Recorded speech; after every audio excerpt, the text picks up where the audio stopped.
Hello दोस्तों, स्वागत है आपका कृषि विज्ञान क्लासेज यूट्यूब चैनल पर। दोस्तों, आज हम बात कर रहे हैं बीएससी एग्रीकल्चर फोर्थ सेमेस्टर की।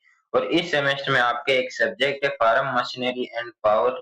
इसके बारे में हम आज की क्लास में चर्चा करने वाले हैं। इसके सिलेबस एनालिसिस पर हमारी क्लास हो चुकी है। यदि आपने वो क्लास नहीं देखी है तो आप कृषि विज्ञान क्लासेज यूट्यूब चैनल की प्लेलिस्ट पर जाकर देख सकते हैं। और आज की क्लास में हम देखने वाले हैं status of farm power in India, यानी कि जो फार्म पावर होता है उसका क्या स्टेटस है इंडिया के अंदर, क्या महत्व है उसका, ये सब हम आज की क्लास में जानने वाले हैं। और सामान्य इसका इंट्रोडक्शन भी हम देखेंगे, यानी कि जो फार्म मशीनरी होती है या जो पावर होती है जिसे हम शक्ति कहते हैं, तो इसका क्या इंट्रोडक्शन होता है, क्या इसके महत्व महत्व क्या होता है, ये सब हम आज की क्लास में चर्चा करने वाले हैं।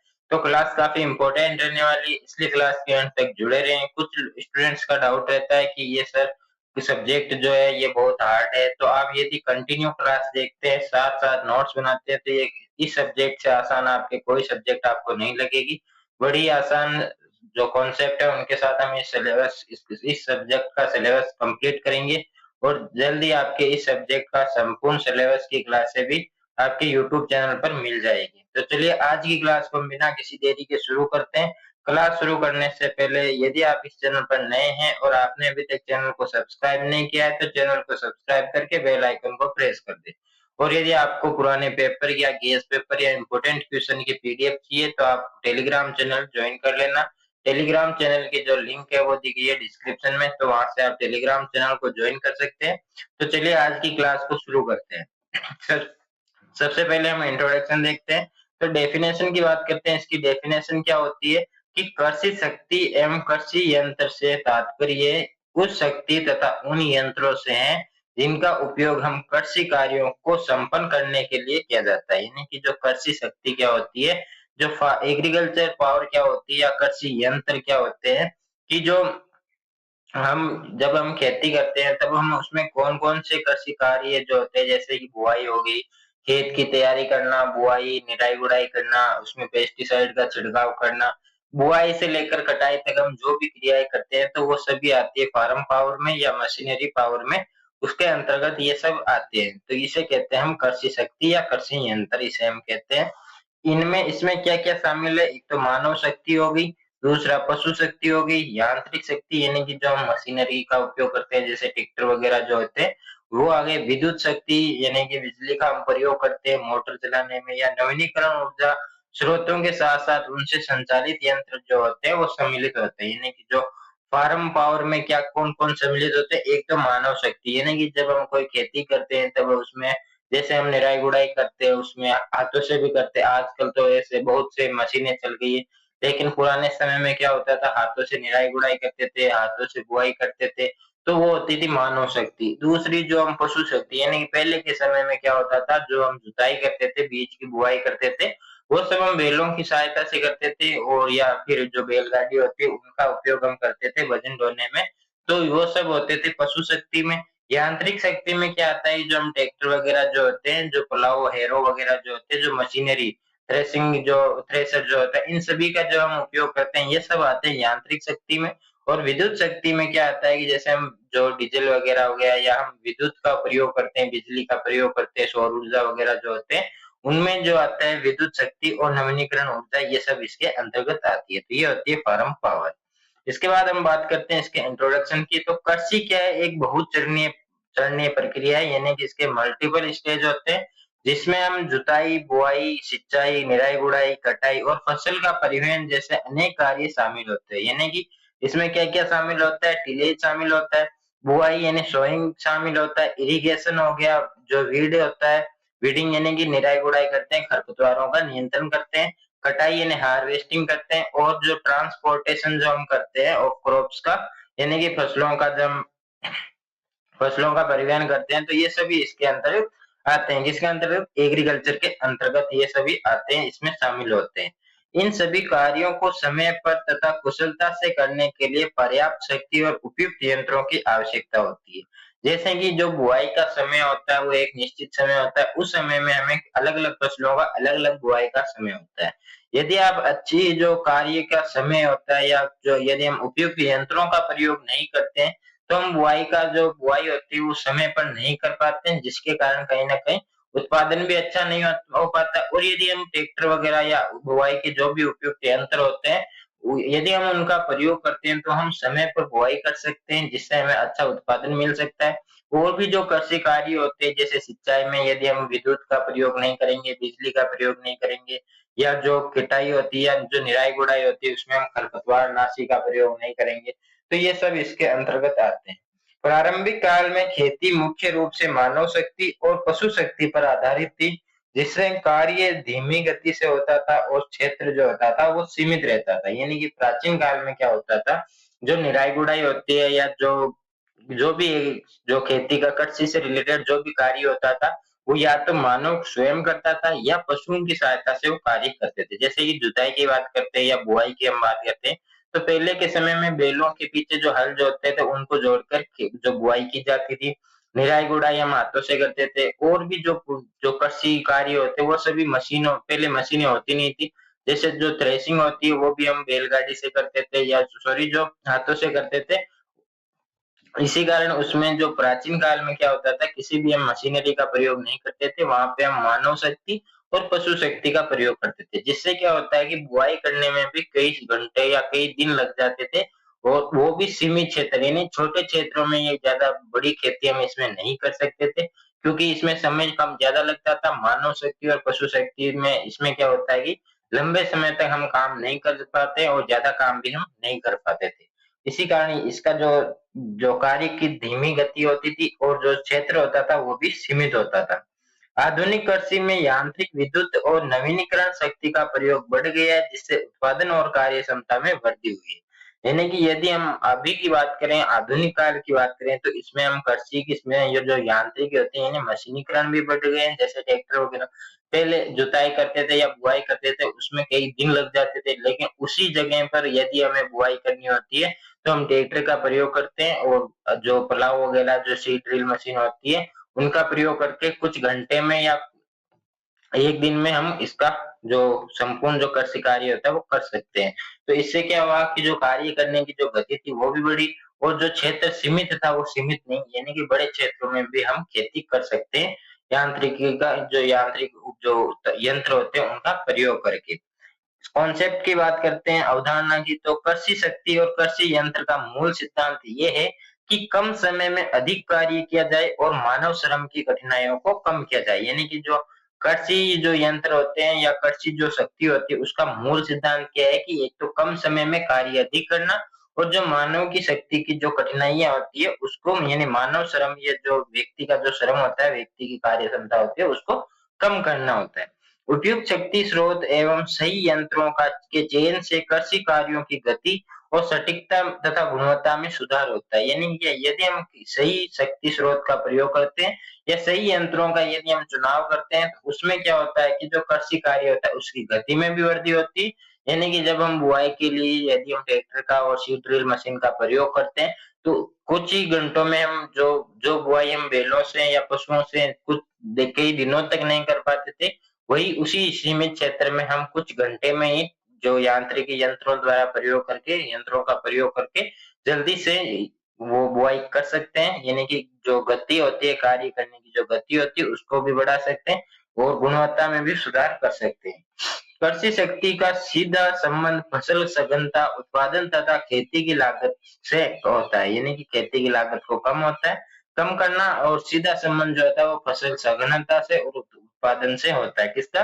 कृषि शक्ति का। यानी कि जो एग्रीकल्चर फार्म पावर जो होती है उसका ही। इसके एग्जाम्पल की बात करते हैं हम, तो एग्जाम्पल में आता है कि जो छोटे खेतों में निराई-गुड़ाई जैसे कार्य मानव से शक्ति से किए जाते हैं। यानी कि यदि हम छोटे क्षेत्रों की बात करें, जैसे कि आपने घर पर कोई क्यारा बना रखा है और आप उसमें कोई सब्जी वगैरह लगाते हैं या कुछ भी उसमें आप फसल लगाते हैं, तो उसकी जो निराई-गुड़ाई होती है वो हाथों से करते हैं, या घर पर जो 4-5 बीघा जो हेक्टेयर होता है उसमें भी आप निराई-गुड़ाई करते हैं तो आप हाथों से करते हैं, यानी मानव शक्ति का प्रयोग होता है वहाँ पे। पशु शक्ति का उपयोग हल चलाने में बैलगाड़ी द्वारा ढुलाई के लिए किया जाता है। यानी कि जो पशु शक्ति होती है, जो बैलगाड़ी का हम प्रयोग करते हैं, या बुआई के समय पहले हल का प्रयोग करते थे पशुओं से, बुआई की जाती थी, पशु के पीछे हल जोड़ा जाता था और उसको फिर पशुओं से खिंचवाया जाता था। ट्रैक्टर और पावर टिलर का उपयोग बड़े क्षेत्रों में जुताई और बुआई के लिए किया जाता है। यानी कि आधुनिक काल की बात करें तो यहाँ पे अभी ट्रैक्टर से बुआई की जाती है और यहाँ पे ट्रैक्टर से ही जुताई की जाती है, यानी कि मिट्टी को पलटकर उसको उर्वरक बनाया जाता है। विद्युत मोटर और सौर पंप का प्रयोग सिंचाई के लिए किया जाता है, यानी कि जो मोटर होती है, जो सौर पंप होते हैं, उसका प्रयोग हम सिंचाई में या इरिगेशन में हम इसका प्रयोग करते हैं। तो ये था हमारा सामान्य इंट्रोडक्शन। अब हम मूल टॉपिक की बात करते हैं, status of farm power in India, यानी भारत में कृषि शक्ति की क्या स्थिति है। तो सबसे पहले हम बात करते हैं कृषि शक्ति का अर्थ क्या होता है। तो मीनिंग ऑफ फार्म पावर की बात करें, कृषि शक्ति से तात्पर्य क्या है कि उस कुल ऊर्जा से है जिसका उपयोग खेती के विभिन्न कार्यों में किया जाता है। जैसे कि उसमें क्या क्या कार्य शामिल होते हैं, तो उसमें जुताई हो गई, बुआई यानी सोइंग, इरिगेशन हो गई, वीडिंग हो गई, हार्वेस्टिंग, और जो परिवहन का जो कार्य होता है वो सभी इसमें शामिल होते हैं। यानी ये यहाँ पे काट देना आप, परिवहन, फसल परिवहन जैसे कार्य इसमें शामिल होते हैं।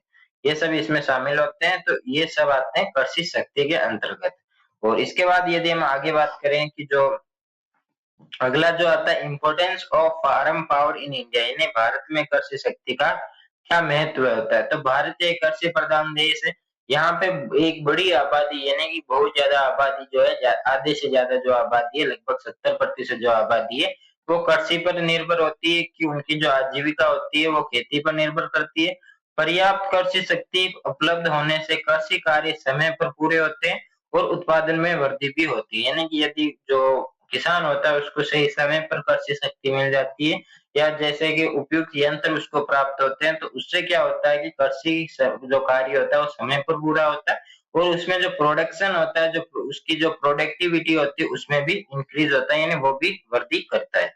इसके बाद अगला जो हमारा आता है कि स्टेटस, यानी कि स्थिति की बात करें तो वो आती है पारंपरिक स्थिति, यानी कि पहले की बात करें हम, traditional status of farm power की बात करें तो पारंपरिक रूप से भारत में खेती मुख्यतः मानव और पशु शक्ति पर आधारित रही है।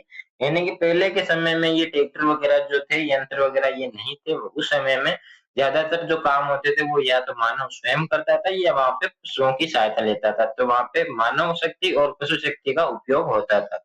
इस अवस्था में कृषि जो थी, यानी कि जो यदि हम मानव शक्ति या पशु शक्ति का जब हम पहले के जमाने में प्रयोग होता था, तो उस समय में जो कार्य कृषि की जो गति थी वो बहुत धीमी थी। और जो कृषि थी वो एक सीमित क्षेत्र में ही मानव कर सकता था, क्योंकि उसके पास इतने यंत्र नहीं थे। उसको सीमित क्षेत्र में ही बुआई करने में कई दिन लग जाते थे, क्योंकि बैल से वो पशुओं की सहायता से वो खेती करता था, या स्वयं वो मानव द्वारा खेती की जाती थी। तो उसमें जो सीमित क्षेत्र में ही खेती संभव थी, जो कृषि कार्य था वो धीमी गति से होते थे।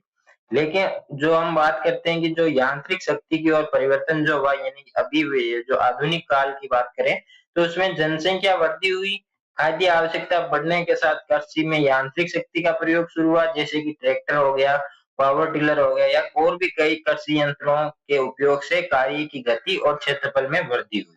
यानी कि धीरे धीरे क्या हुआ कि जनसंख्या में वृद्धि हुई, जिससे जो खाद्य आवश्यकता होती है उसकी भी मांग बढ़ने लगी।